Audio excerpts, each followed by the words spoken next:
Helo, bore da. Tracy yma o Gapel Carsalem. Croeso i'n live stream ni. Mae'n dda gyda ni gweld chi bore yma. A os gennych chi blant, mae'n syniad da gael nhw i fewn i'r stafell yn sydyn. Achos dwi eisiau siarad efo nhw yn gyntaf bore yma. Dwi eisiau dangos iddyn nhw rhywbeth nath Amelia a Derwyn i mi yn ddiweddar. Par o binocular.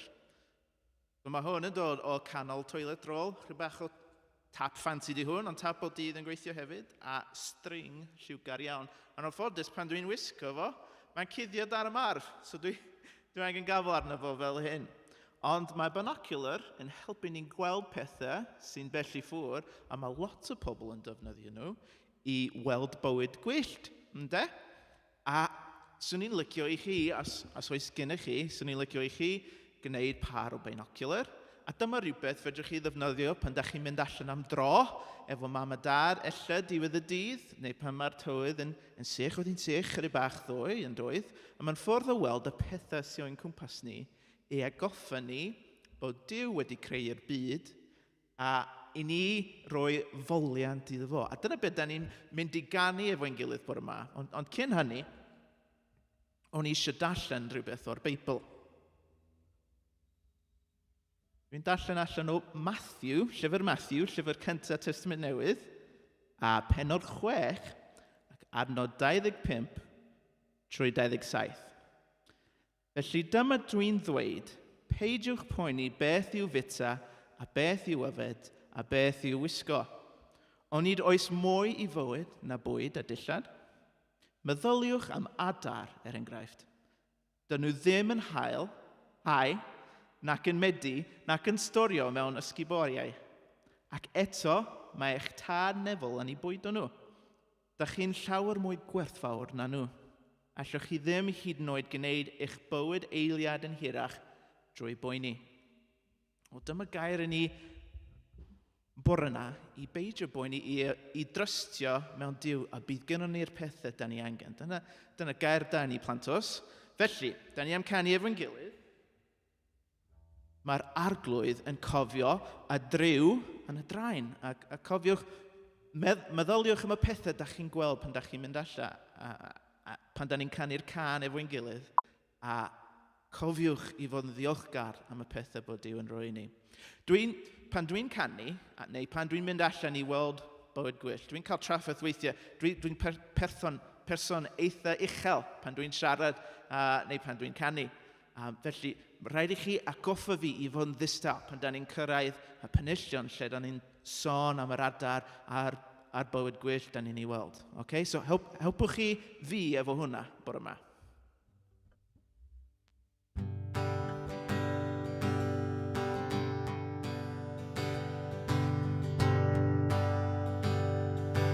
Mae'r arglwydd yn cofio y driw yn y draen, ei lygad sy'n gwylio y wenol a'r braen. Nid oes i'n aderyn yn dioddef i'n cam, na'r gwcw, na bronfraith, na robin goch gam. Bronfoliant i Dduw, am ein cadw ni'n ein fyw, am fwyr ac am ddillad, molian nhw'n ein Duw. Bronfoliant i Dduw, am ein cadw ni'n ein fyw, am fwyr ac am ddillad, molian nhw'n ein Duw.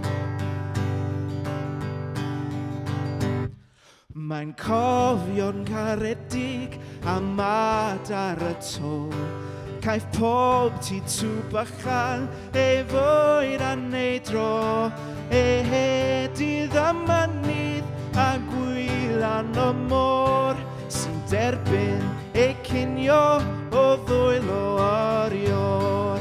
Bronfoliant i Dduw, am ein cadw ni'n ein fyw, am fwyd ac am ddillad, molian nhw'n ein Duw.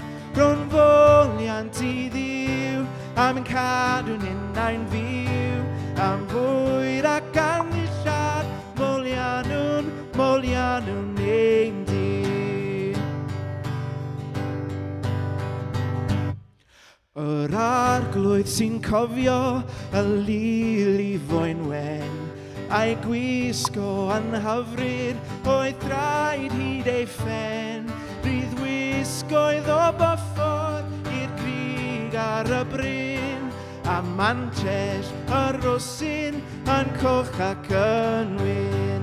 Ro'n foliant i ddiw, am ein cadw ninnau'n fyw, am fwyd ac am ddisiad, molian nhw'n ein diw. Ro'n foliant i ddiw, am ein cadw ninnau'n fyw, am fwyd ac am ddisiad, molian nhw'n ein diw. Ro'n foliant i ddiw, am ein cadw ninnau'n fyw, am fwyd ac am ddisiad, molian nhw'n ein diw. Ro'n foliant i ddiw, am ein cadw ninnau'n fyw, am fwyd ac am ddisiad, molian nhw'n ein diw. Da iawn, diolch am ganu efo fi bore yma. Nawn ni fynd ymlaen at ganeuon eraill.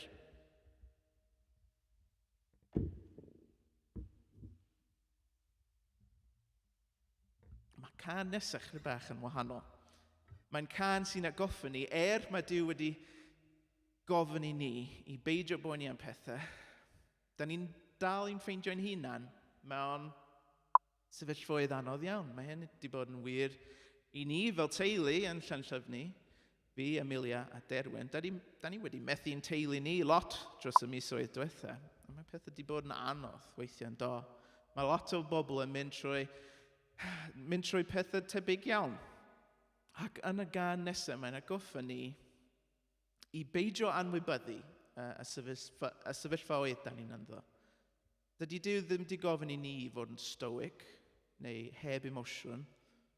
Mae Duw wedi gofyn i ni drystio fo. A weithiau mae hyn yn anodd.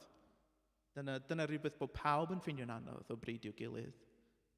Ac os ti'n teimlo'n unig, beryg bod yna rhywun arall sydd ddim yn bell i ffwrdd sy'n teimlo'n unig hefyd.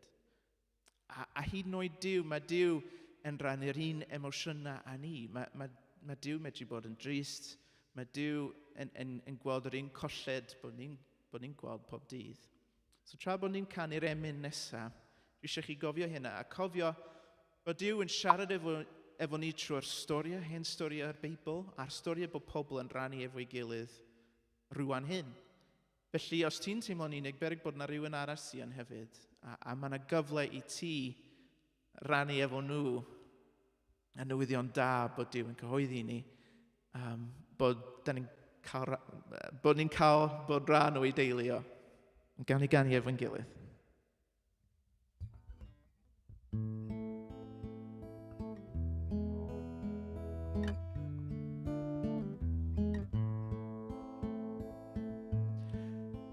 Chwilio amdana tad fwy'n arglwydd, mae fy enaid am a thraw. Teimlo mod i'n berffaith edwydd, pryd a byddi di gerllaw.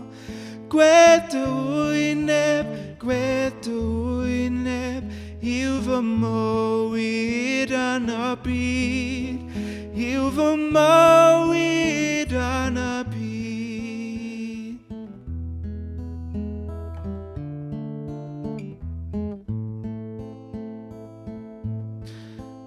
Heddwch perffaith yw dy gwmni, mae llawenydd ar dy dde. Ond i ti fod yn bresennol, popeth sydd yn rhan o'r lle. Ni ddaw'r tristwch, fydd idd gwmni tra bonef. Fydd idd gwmni tra bonef.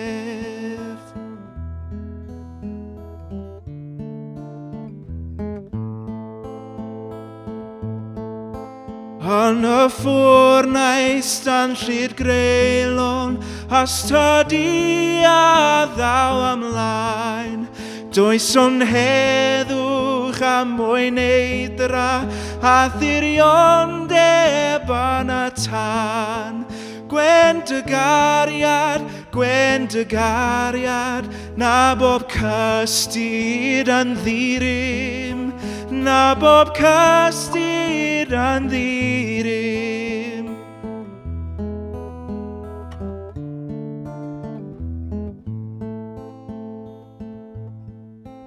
Ti o'i fanem ofyn arglwydd am hob trallod bydd gerllaw.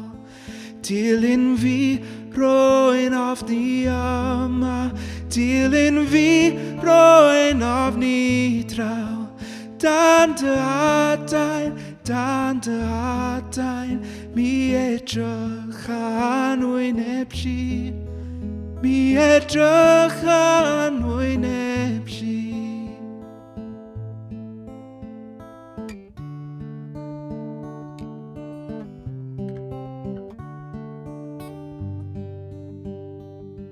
Down at ddiw yr ysbryd, gwahoddwn di symud yn ein plith, yn ein plith. Fy ngwendid dwi'n cydnabod, dybynaf ar dawdurdod ath bwer di. Dy bwer di.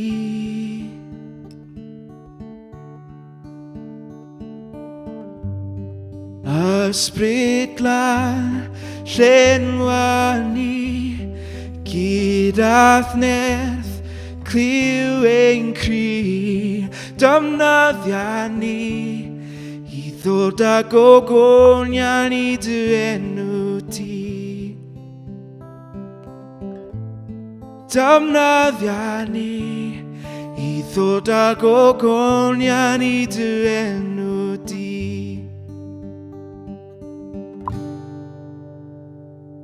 O ysbryd llenwa fy nghalon, mae mywyd ar yr allor i ddilyn di. I ddilyn di.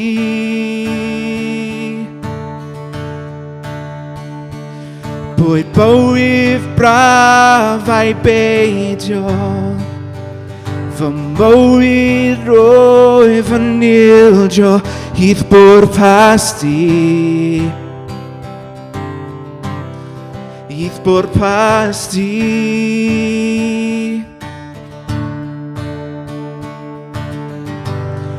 Ysbryd yn glân llenwa ni, gyda'r nerth cliw ein cri. Defnyddia ni i ddod â gogonion i dy enw di. Defnyddia ni i ddod â gogonion i dy enw di.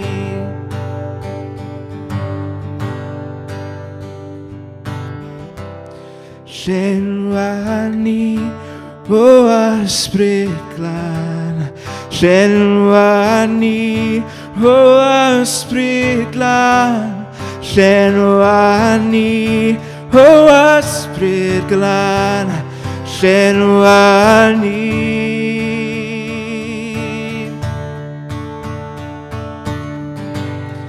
Ysbryd glân llenwa ni, gyda'r nerth cliw ein cri.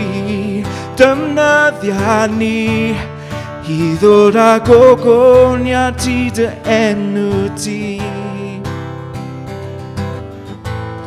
Defnyddia ni i ddod â gogonion i dy enw di.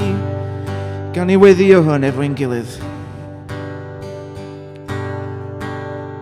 Ysbryd glân llenwa ni, gyda'r nerth Cliw ein cri, damnyddia ni, I ddod â gogonion I dy enw di. Damnyddia ni, I ddod â gogonion I dy enw di.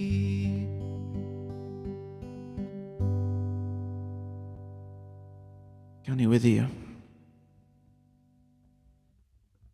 O Dduw gad i'r geiriau yma fod yn weddi I ni gyd yn yr eiliad yma. Da ni isio I ti ein llenwi ni efo ysbryd glân. Da ni isio I ti fod yn bresennol efo ni. Ni jyst rwan ond trwy'n wythnosau ni, trwy'n dyddiau ni, trwy'r oriau da ni'n wynebu. Diolch I ti Dduw. Amen.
Wel, bore da ffrindiau.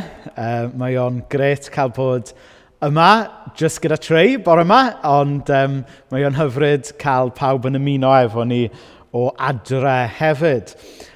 So, diolch gyntaf i Trey am arwain ni yn mawl bore yma, a gobeithio ar eich daily walk heddiw, ewch i eich binoculars gyda chi ag edrych allan am y driw a'r adar a popeth da am greadigaeth Duw hyd yn oed yng nghanol y storm yma sydd yn cwmpas ni ar hyn o bryd.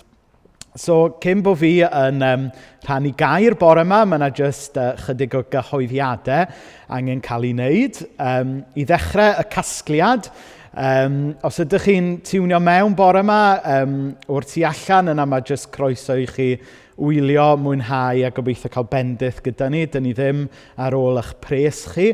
Ond os ydych chi yn ystyried Caersalem fel eich eglwys a bod chi mewn modd i roi, yna mae yna ddau ffordd o wneud hynny bore yma. Allwch chi roi drwy neges destun, mae'r manylion yn sgrolio ar waelod y sgrin nawr, neu allwch chi fynd i caersalem.com/rhoi, ag mewn fyna mae'r link i stewardship, sef y gwasanaeth da ni yn defnyddio i bobl sydd eisiau cyfrannu yn rheolaidd. So, caersalem.com/rhoi. Dydy'r gwasanaeth rhoi trwy neges destun ddim yn gweithio i bawb. I ddweud y gwir, ddim yn gweithio ar fy ffôn i. Mae rhyw clause yn contract fy ffôn sydd ddim yn gadael fi wneud o. Felly, ond mae yna ffordd arall i chi roi. Yr neges nesaf yw fory, mae diwrnod gweddi bedyddiedig chwiorydd y byd. Diwrnod pwysig iawn.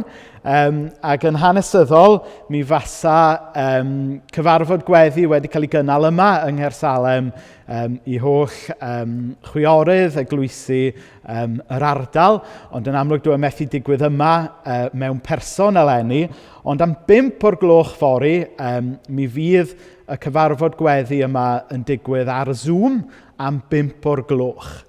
Felly, os oes diddordeb gyda chi ymuno ar cyfarfod gweddi yna, allwch chi gysylltu gyda Mena fydd yn barod i rannu y manylion gyda chi heddiw neu yn ystod y dydd fory. A wedyn, y cyhoeddiad nesaf ydy... oce, reit. 2 eiliad, fyddai nôl gyda chi.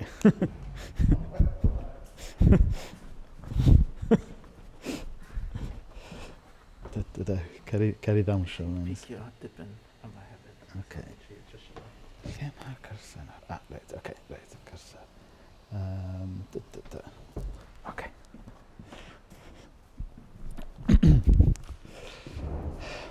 Dyna ni, sorry, technical hitch bore yma. So, y cyhoeddiad arall, Tia Fund. Byddwn ni yn cefnogi gwaith Tia Fund dros y mis nesaf mewn 2 ffordd. Mewn ar nos Sadwrn, yr 14 o Tachwedd, mi fyddwn ni yn hostio quiz, y quiz mawr i Tia Fund. A mi fydd hwnna unwaith eto yn digwydd ar Zoom. Mae popeth yn digwydd ar Zoom dyddiau yma.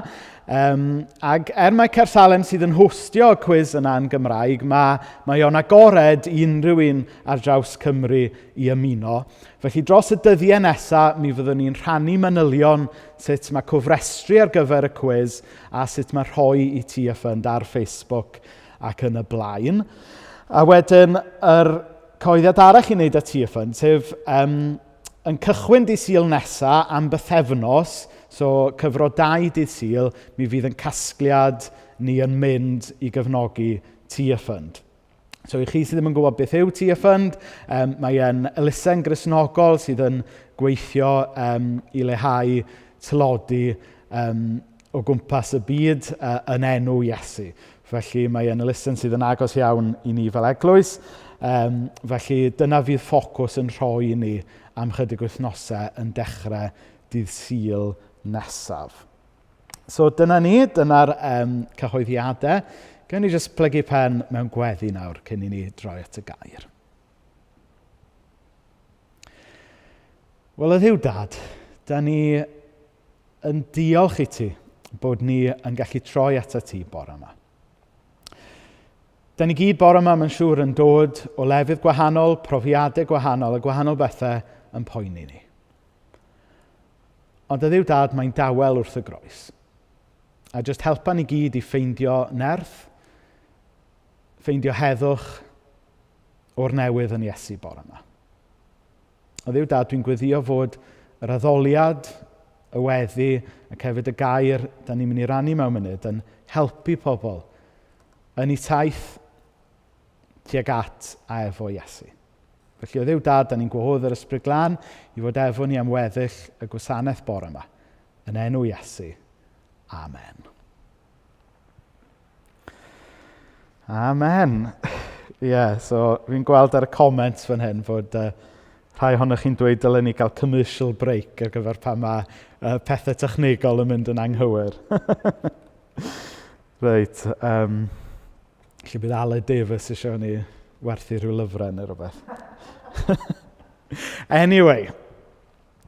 Reit. Wel, i ni'n dechrau dydd Sul yma a dydd Sul nesaf, mi fyddwn ni yn rhoi ffocws ar wneud disgyblion. Mae yn sgwrs mae tîm arwain yr eglwys wedi bod yn cael dros y misoedd diwetha. Sef sut y gallwn ni fod fwy o ddifri yn fwy intentional yn gwaith o wneud disgyblion. Hynny yw, sut allwn ni wahodd pobl i ddechrau y daith yna, a sut y gallwn ni annog pobl sy'n eisoes ar y daith i dyfu fel disgyblion. Felly, dyna fydd y ffocws dydd Sul yma a dydd Sul nesaf. Ond dwi am ddechrau drwy fynd â chi nôl 23 o flynyddoedd. A hynna i 1997. Dwi'n cofio yn yr oriau bach, fy nhad yn fy neffro i, a dweud tyd lawr grisiau i wylio teledu. A wedyn gwylio Ron Davies, ysgrifennydd gwladol Cymru ar y pryd, yn dweud, "Good morning, and it's a very good morning in Wales today." A hynna oherwydd fod Cymru wedi pleidleisio i sefydlu y Cynulliad Cenedlaethol. A dyna lle nath datganoli devolution ddechrau. A wedyn yn fuan wedyn, nath Ron Davies gyhoeddi erthygl dylanwadol dan y teitl "Devolution is a process, not an event." Nawr tybed, ydy'r syniad yna'n berthnasol i beth sy'n efo ni heddiw ynglŷn â gwneud disgyblion? Tybed ydyn ni wedi gweld gwneud disgyblion fel event ac anhofio mewn gwirionedd i fod yn broses. Nawr, ni'n mynd i droi i ddarllen chydig adnodau nawr o ddiwedd Efengyl Mathew, lle mae Iesu yn rhoi o comisiwn mawr. A mae yn darllen fel hyn, Mathew 28, adnodau 19 a 20. "Felly ewch i wneud pobl o bob gwlad yn ddisgyblion i mi, a'i bedyddio nhw fel arwydd eu bod nhw wedi dod i berthynas a'r Tad, a'r Mab, a'r Ysbryd Glân. A dysgwch nhw i wneud popeth dwi wedi ddweud wrthoch chi. Gallwch chi fod yn siŵr y bydda i gyda chi bob amser, nes bydd diwedd y byd wedi dod." Nawr yn fan hyn, mae Iesu yn dweud wrth i ddisgyblion cyntaf be maen nhw nawr fod gwneud, sef gwneud mwy o ddisgyblion. A fel o'n i'n dweud, dros y misoedd diwetha, mae tîm arwain yr eglwys wedi bod yn reslo gyda'r cwestiwn yma ynglŷn â sut gallwn ni fod yn fwy bwriadol yn gwaith fel eglwys i wneud disgyblion. Ac un peth sydd wedi dod i'r amlwg yw i fod fel wedodd Ron Davies, yn broses nid just yn ddigwyddiad. Oes, mae yna rhyw bwynt yn dod, rhyw ddigwyddiad yn dod, le mae rhywun yn dechrau'r daith yna i fod yn ddisgybl. Dyma mae Iesu yn siarad efo Nicodemus amdano. Pan mae'n dweutho Nicodemus bod rhaid fe gael ei ailenni neu i cael ei enni drachefn, neu yn Saesneg born again. Ac i rai pobl mae hwnna yn ddigwyddiad sy'n digwydd mewn lle arbennig ar amser arbennig. I bobl eraill fel fi, mae e'n rhywbeth ddigwyddodd mewn cyfnod o'ch bywyd. Hynny yw, yn yr ystyr yna, oes, mae yna ddigwyddiad. Ond beth i ni hefyd yn gweld yn y Beibl yw fod y broses yma o wneud disgyblion yn rhywbeth sydd yn digwydd yn raddol trwy yn bywyd a trwy yn taith wrth ddod yn ddisgyblion fwy eiddfed i Iesu. Nawr, i ni y meddwl, mae un ffordd o feddwl ynglyn â'r cwestiwn yma o wneud disgyblion yw meddwl amdano fe dan 4 pennawd. 4 pennawd i gyd y dechrau gyda eg, sef gweddi, gwreiddio, galwad a gweini. Gweddi, gwreiddio, galwad a gweini. Nawr, peidiwch poeni, dwi ddim mynd i fynd trwy'r 4 ohonyn nhw bore yma, ond dwi'n mynd i cyfro 2 ohonyn nhw bore yma, a wedyn Sul nesa mae Arwel mynd i fentro taclo y 2 arall. Ond cyn i fi fynd at gweddi a gwreiddio, dwi jyst eisiau dweud gair byr ynglyn â perthynas disgybl ag athro. Achos cyn i ni sôn ynglyn â gwneud disgyblion, mae rhaid ni ddechrau ffocysu ar pwy ydy'r athro yn hyn o beth. Nawr, yng nghyfnod Iesu gyda llaw yw'r athro, rhag ofn bod chi ddim wedi sylwi hynna. Nawr, yng nghyfnod y Beibl, oedd perthynas chydig bach yn wahanol gyda athro a disgybl i beth sydd gan athro a disgybl yn y byd modern heddiw. Falle heddiw bod ni'n meddwl ynglyn ag athro fel rhywun gwybodus sydd jyst yn trosglwyddo gwybodaeth i bobl eraill. Ond yn amser Iesu, oedd mwy i athro na jyst rhywun oedd yn cyfleu gwybodaeth. Yn hytrach, yr athro yn aml oedd y wers. Hynny yw, byddai iste wrth draed athro, rabai, rabwni, yng nghyfnod y Beibl, byddai ddim jyst yn golygu iste yna gwrando beth oedd gan yr athro i ddweud a wedyn mynd, diddorol iawn a sefyll arholiad a symud ymlaen i'r pwnc nesaf. Rhan o fod yn ddisgybl i athro yng nghyfnod y Beibl oedd nid jyst gwrando ar ei eiriau fe, ond hefyd edrych ar sut oedd e yn byw. Oedd bod yn ddisgybl i athro yng nghyfnod y Beibl, oedd e'n fwy na transfer o knowledge. Oedd e hefyd yn arsylwi sut berson oedd e, sut oedd e'n trin pobl, beth oedd e'n gwneud gyda'i amser. Ac wedyn, rhan o fod yn ddisgybl i'r athro, oedd ddim jyst gwrando ar y gwybodaeth oedd yr athro'n cyfleu, ond hefyd dysgu byw fel yr athro. Dysgu dilyn ôl troed yr athro yna. Ac felly, wrth i ni fod yn siarad ynglyn â gwneud disgyblion, mae rhaid i ni gael yn ffocws ar pwy yw yn athro ni yn hyn o beth, sef wrth gwrs Iesu ei hun. Ydy mae'n bwysig i ni wrando ar ei eiriau fe, ond mae e'r un mor bwysig i ni hefyd edrych ar ei fywyd e. Ac yn erth yr ysbryd glân, mentro byw mewn ffordd debyg i roedd e yn byw. Hynny yw, mae bod yn ddisgybl i Iesu, dyw e ddim yn rhywbeth pasif i ni jyst yn clysten ôl a meddwl mae jyst rhyw ddarn o wybodaeth un ymenydd yn unig yw e. Ond yn hytrach, mae bod yn ddisgybl i Iesu angen bod yn rhywbeth actif, yn rhywbeth i ni'n byw allan, nid jyst yn rhywbeth i ni'n ei gredu. A fel o'n i'n dweud ar y dechrau, yn bwysig bod ni'n cofio hefyd mae proses yw hwn, nid jyst digwyddiad. So gweddi, at y pennawd cyntaf. Nawr, os ych chi'n meddwl nôl i'ch amser chi pan oeddech chi yn ysgol, I rai ohonoch chi, mae flynyddoedd yn ôl. I rai pobl falle oedd e jyst llynedd. Ond meddyliwch nôl i'ch amser chi yn yr ysgol. A mae'n siŵr bod rhai athrawon wedi gadael i ôl, wedi dylanwadu arnoch chi fwy na rhai eraill.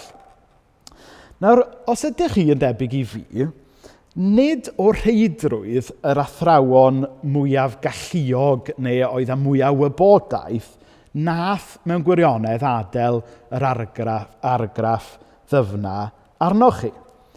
Ond yn hytrach, yr athrawon neu'r darlithwyr, oedd gennych chi ryw fath o berthynas efo nhw. Yr athrawon nath ddangos diddordeb yno fi ydy'r athrawon nath mewn gwirionedd adael mwyaf o ôl arna i. A mae hwnna'n atgoffa ni pam fod gweddi yn bwysig yn y sgwrs yma ynglyn â gwneud disgyblion. Wedi bod gweddi yn cyffwrdd ar yr isiw yma o gael perthynas gyda yr athro yn y broses o wneud disgybl. Nid perthynas broffesiynol sydd gan yr athro a'r disgybl pan i ni fel Cristnogion yn sôn am wneud disgyblion, ond yn hytrach perthynas bersonol. A dyna sydd wrth wraidd gweddi. Meithrin perthynas agos gyda yn athro yn y daith o fod yn disgybl i Iesu. Dyna sydd wrth wraidd gweddi. Duw yn siarad efo ni yn siarad efo Duw, a wedyn drwy hynna bod ni yn tiwnio i mewn iaith ac ewyllus ac ysbryd Duw ei hun. Nawr meddyliwch am y peth fel hyn. Nawr ers mis Medi, mae Cadog wedi bod yn mynd i'r ysgol a hefyd i'r feithrinfa. Nawr, gan mai Cymraeg y de, i ni'n siarad adre yn tŷ ni, mae e'n falle'n fwy amlwg i ni na rhai o deuluoedd eraill Caernarfon bod Cadog yn pigo pethau fyny gan i athrawon a'i aunties yn yr ysgol ac yn y feithrinfa. Mae weithiau, mae yna eiriau'n dod allan, mae e'n sicr heb glywed gan ei fam a'i dad. Ac wrth bod amser yn mynd yn ei flaen, y gwir amdani yw bydd e'n swndio mwy a mwy fel i athrawon a'i aunties a llai fel i rieni. A mae rhai pobl yn deitha fi, na, bydd e ddim. Bydd e wastad yn swndio fel bod e'n dod o Cwm Gwendraeth. Ond wedyn fi'n meddwl am Tristan ac Ann Hopkin, a wedyn fi'n meddwl, na, bydd e'n swndio fel Gog. Ond beth bynnag, y pwynt dwi'n trio wneud ydy, wrth i ni dreulio mwy a mwy o amser gyda yn athro, sef Iesu, fe ddown ni yn debycach iddo fe. Fe newn ni swndio mwy fel yn athro. A mae lot o hwnna'n digwydd yn gyntaf yn bywyd gweddi.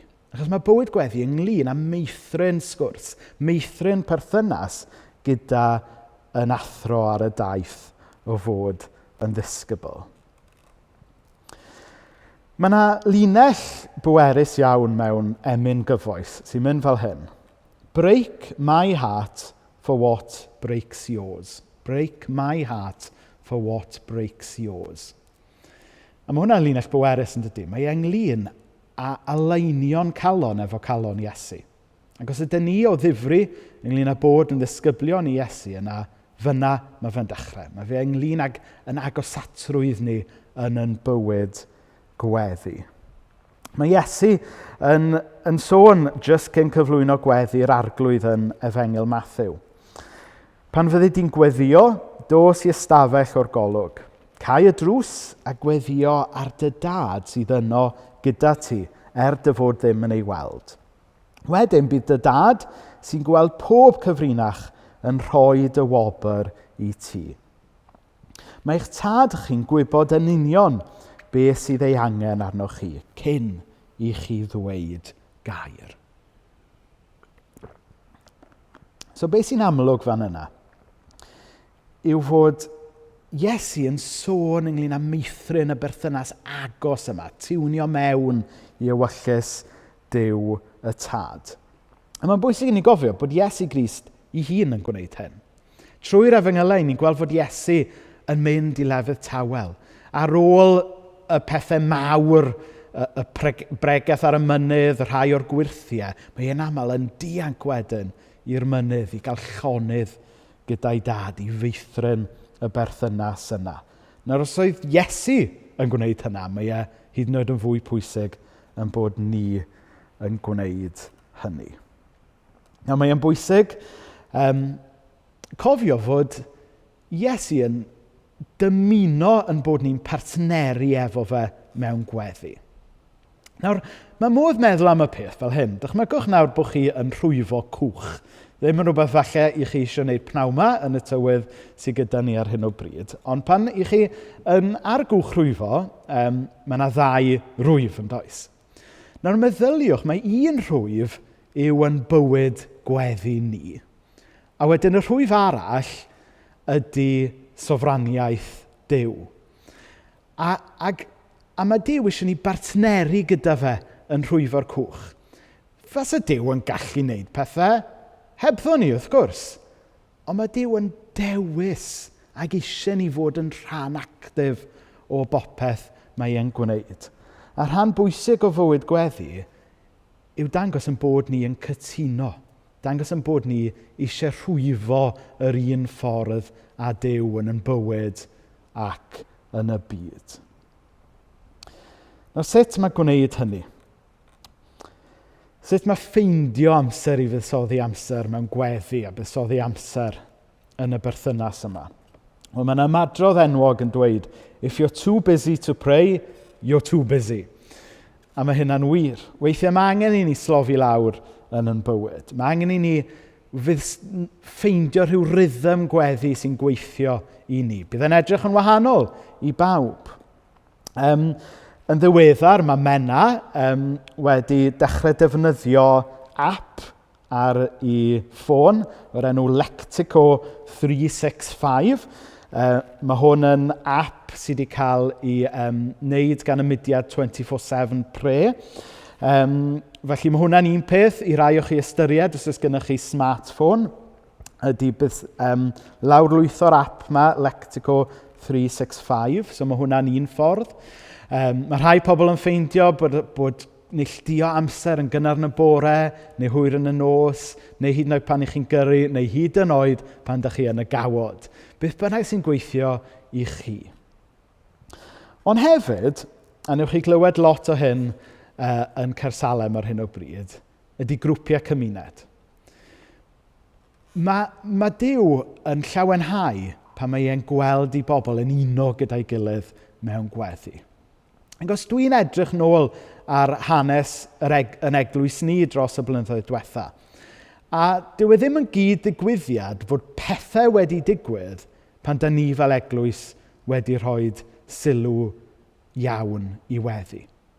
Ac felly, mae'r grwpiau cymuned sydd gyda ni yn rwle le i ni'n gallu gweddio dros yn gilydd a gweddio tuag at yn tad yn y nefoedd.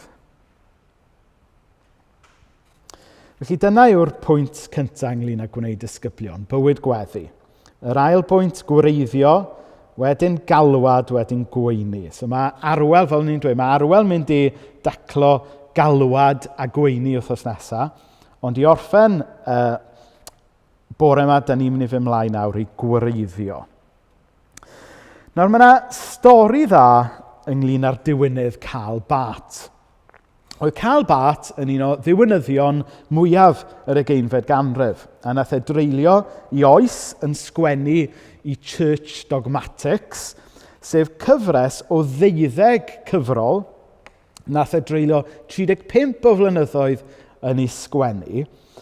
Ac yn ôl y chwedl, pan oedd Cael Bat ar ei wely angau, dyma rhywun yn gofyn iddo fe grynhoi beth oedd e yn trio i ddweud yn y 12 cyfrol yma nath e dreulio 35 o flynyddoedd yn sgwennu.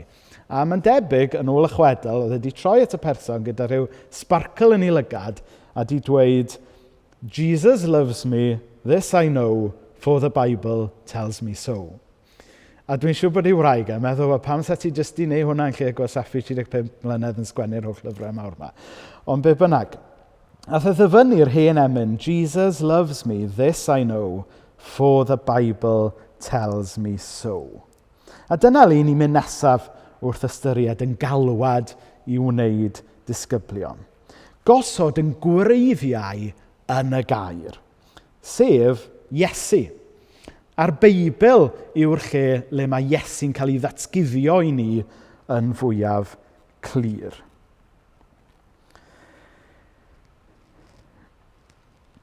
Mae e'n dweud ar ddechrau Hebreaid fel hyn. Yn y gorffennol pell, roedd Duw wedi siarad gyda'n hynafiaid ni drwy'r proffwydi. Gwnaeth hyn bob yn dipyn ac mewn gwahanol ffyrdd. Ond bellach yn y cyfnod olaf hwn, mae wedi siarad â ni drwy ei fab. Neu'r hen gyfieithiad, mewn llawer dull a llawer modd y llefarodd Duw gynt wrth yr hynafiaid drwy'r proffwydi. Ond yn y dyddiau olaf hyn, llefarodd wrthym ni mewn mab. Ydy mae Duw yn gallu siarad efo ni drwy Gristnogion eraill, drwy weddi, drwy air proffwydol, hyd yn oed mewn breuddwyd. Ond i allu gwybod mae Duw sydd yn siarad gyda chi trwy y ffurf eraill yna i gyd, mae angen i ni wybod yn Beibl. Dyna sut ni'n gallu gweld os ydy Duw yn siarad efo ni go iawn. Y Beibl yw ground zero y daeth y fod yn ddisgybl i Iesu. Dyma yw yn cwmpas ni ar y daeth. Dyma yw yn map ni ar daeth o fod yn ddisgybl. Dyma yw yn golau ni ar y daeth. Felly wrth i ni fel eglwys reslo efo'r cwestiwn ynglyn â gwneud disgyblion, i ni yn gorfod, un o'r lefydd le ni'n gorfod dechrau yw bod ni'n helpu pobl wreiddio eu hunain yn y gair sydd wedi ddatguddio i ni yn y Beibl. Felly sut i ni fel eglwys mynd i wneud hynny? Wel, i ddechrau, mae e'n gallu digwydd yma ar ddydd Sul, pan i ni'n cyd-addoli gyda'n gilydd. Hynny yw, mae'n cyd-addoli ni yn cynnwys canu, a da ni wedi cael narwain yn wneud hynny'n gret bore yma gan Trey. Mae yn cynnwys cymdeithas gyda'n gilydd a cymdeithasu, Covid permitting. Ond rhan hollol allweddol o'n cyfarfod ni fel eglwys yw bod ni'n cyfarfod o gwmpas y gair. Ac bod hi'n Reformation Sunday heddiw, dwi ddim mynd i roi rhyw munud darlith i chi nawr, ond dim ond i ddweud fod yna reswm da pam yn y traddodiad ni fod y pwlpid yn cael lle canolog. Nid achos bod pregethwyr a'r gweinidog yn bwysig, ond oherwydd fod y gair yn bwysig. Dyna pam yn y traddodiad ni fod y pwlpid yn y canol. Nid i godi y pregethwr, ond yn hytrach i godi y gair. So dyna un ffordd. Yr ail ffordd, a falle y ffordd fwyaf pwysig mewn gwirionedd wrth i ni helpu'n gilydd yn ein taith i wneud disgyblion, ydy unwaith eto, dwi'n mynd i ddeud eto, yn y grwpiau cymuned. Gyda'n trefn ni o'r grwpiau cymuned ar hyn o bryd, i ni wedi trio wneud yn siŵr bod yn y gair yn rhywbeth canolog i fywyd yn grwpiau cymuned. Ond nid achos bod ni jyst eisiau pobl llenwi hunain jyst â gwybodaeth ynglyn â Duw a'r Beibl. Ond yn hytrach, da ni eisiau'r Beibl fod yn rhywbeth byw sy'n rhoi bywyd i ni. So, i chi falle sydd ddim wedi bod yn rhan o grŵp cymuned, i ni'n neud mewn ffordd mor syml a phosib. I ni'n edrych ar ddarn o'r Beibl, chydig baragraffau, dim byd rhy hir, a wedyn ni'n gofyn 4 cwestiwn syml iawn. A mae hwn yn 4 cwestiwn, allwch chi ofyn ar ben eich hun, ond mae e'n well falle wneud efo rhywun arall. Y 4 cwestiwn yw, be ydych chi yn hoffi am y darn yna o'r Beibl? Yn ail, be ydych chi ddim yn hoffi, neu falle'n gweld yn heriol? Y 3ydd cwestiwn, be mae'r darn yma o'r Beibl yn dysgu fi ynglyn â fi fy hun? Ac yn olaf, be mae'r darn yma o'r Beibl yn dysgu fi ynglyn â Duw. A drwy weithio trwy'r 4 cwestiwn yna, da ni'n credu fod y Beibl, bod yr Ysbryd Glân wedyn yn gallu helpu i ddod â'r Beibl yn fyw i ni. O droi i fod jyst yn eiriau ar bapur, i fod yn air Duw sydd yn rhoi bywyd i ni ac sydd yn oleuni ni yn ein taith i wneud disgyblion o'n gilydd. Mae'r proffwyd Eseia yn dweud, gwywa y gwelltyn, syrth y blodeuyn, ond gair ein Duw ni a saif byth. Ac os ydych chi fel fi, i chi'n gadael i brofiadau eich taflu chi o un ochr i'r llall, i chi falle'n gadael i'r syniad diweddara ydych chi wedi clywed gan rhyw arweinydd eglwysig fel arfer o America i'ch hudo chi. A mewn byd le ni'n cael yn taflu gan syniadau a profiadau, mae y gair yna gan Eseia mor bwysig yn dydy. Gwywa y gwelltyn, syrth y blodeuyn, ond gair ein Duw ni a saif byth. Hwn yw yn constant ni, hwn yw yn cwmpas ni ar y taith wrth wneud disgyblion o'n gilydd. Nawr pan o'n i yn yr ysgol gynradd, oedden ni'n canu can oedd yn mynd rhywbeth fel hyn. Darllen y Beibl, siarad â Duw, siarad â Duw, siarad â Duw. Darllen y Beibl, siarad â Duw, mwyn tyfu'n iawn. Ac mae yna wirionedd pwysig yn yr hen gan yna o'n i'n canu yn ysgol gynradd. Darllen y Beibl, gwreiddio'n y gair, siarad â Duw mewn gweiddi, mwyn tyfu yn iawn. Dyna yw y basics. Fyddwn ni'n mynd ymlaen wythnos nesaf i edrych hefyd ar galwad a gweini. Ond cyn mynd ymlaen at y galwad a'r gweini, mae'n bwysig bod ni'n cael y basics yn iawn, yn does? Mae'n bwysig bod ni'n cofio fod y daith i fod yn ddisgybl yn cychwyn gyda'n bywyd gweddi, oherwydd bod hwnna ynglyn â cael perthynas agos gyda'r athro, a bod ni'n gwreiddio hefyd yn y gair. Gadewch i ni blygu pen mewn gweddi. O Dduw Dad, da ni'n diolch dy fod ti yn galw pawb i fod yn ddisgybl i ti.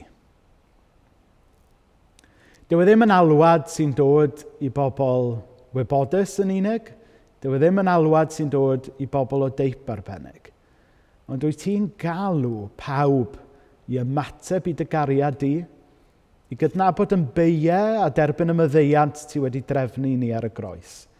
Wyt ti'n gwahodd ni i fynd ar antur gyda ti i fod yn ddisgyblion.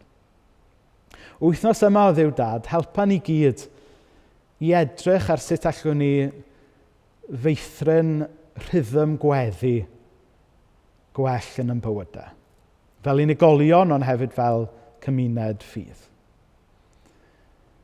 O Dduw Dad, wythnos yma, pan fydd yn emosiynau ni falle lan a lawr, pan fydd newyddion cenedlaethol a rhyngwladol oherwydd y pandemig, etholiadau yn America neu beth bynnag falle yn taflu ni o un ochr i'r llall, gad i ni wreiddio'n hunain yn y gair sy'n para trwy y cyfan, yn o ti dy hun.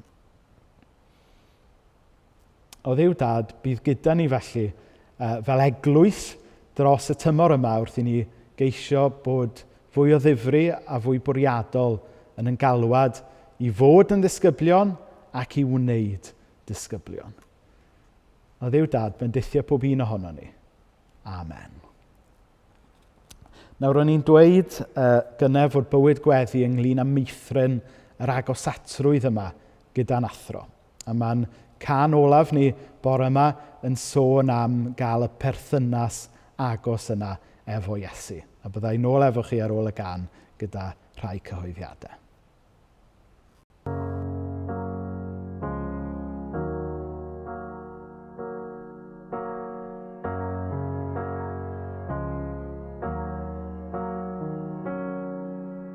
Ysgwydau'r ddaear fawr o'i flaen, yn crynu nawr yn sŵn ei lais. A'r moroedd mawr tymheslog fi, a wneir yn dawel fy mwy. A drwyddo oll,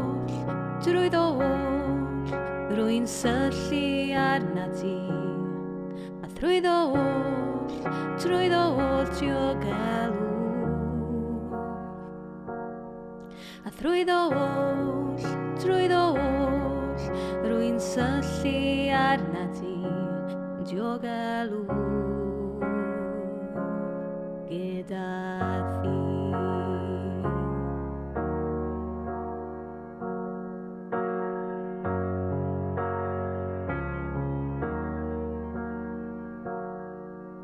Ni allaf peidio chredu nawr,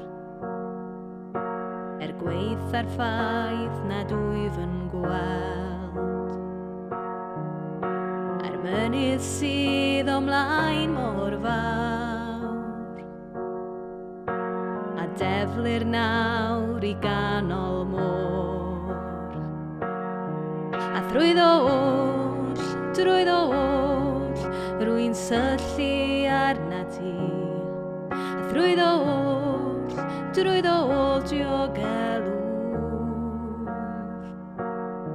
A drwyddo oll, rwy'n syllu arna ti. Diogelw gyda thi. O fe wnaed pwys arno ef, y don a'r gwynt a'i adwain ef. O fe wnaed pwys arno ef, y don a'r gwynt a'i adwain ef. O fe wnaed pwys arno ef, y don a'r gwynt a'i adwain ef. Y don a'r gwynt a'i adwain ef.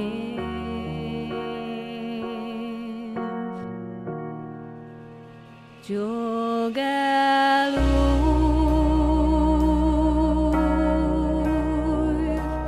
gyda thi. Diogelw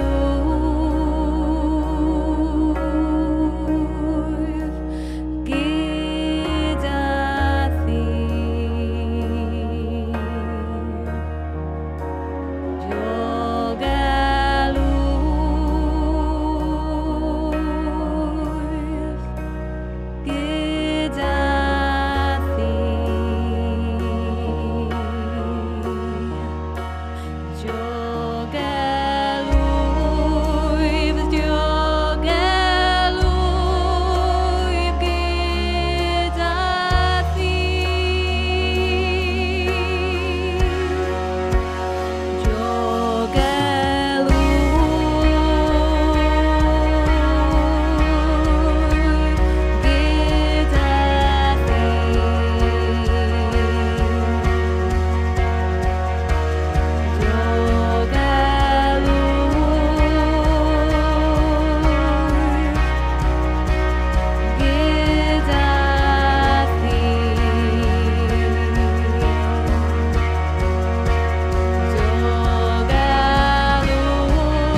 trwy oll, rwy'n syllu arna ti. A drwy oll, diogelwch. A drwy oll, rwy'n syllu arna ti, diogelwch gyda thi.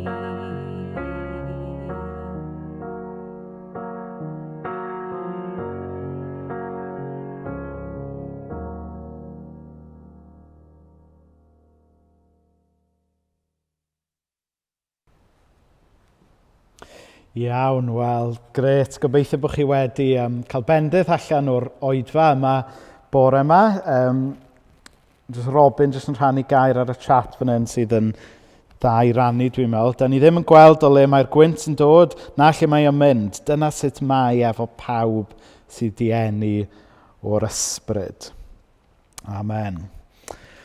So, mae yna groeso i bobl ymuno yn y Zooms nawr. So, mae'r yr ieuenctid a'r oedolion ifanc a'r Clwb Plus i gysylltu efo Jan a Lowry i gael y manylion ar gyfer hwnna. Wedyn mae'r Clwb Coffi yn agored i bawb. Mae'r manylion ar y sgrin, so os da chi jyst yn mynd i Zoom a wedyn yn rhoi y cod yna i mewn, a dwi'n meddwl mae Arwel sydd yn hostio'r Clwb Coffi bore yma, gan fod y barista arferol treu yma gyda fi yn y capel. Felly, newn ni orffen drwy jyst adrodd y fendith apostolaidd efo ag wrth yn gilydd. Gras ein harglwydd Iesu Grist, a chariad Duw, a chymdeithas yr Ysbryd Glân, a fyddo gyda ni oll o'r awr hon ac hyd byth. Amen.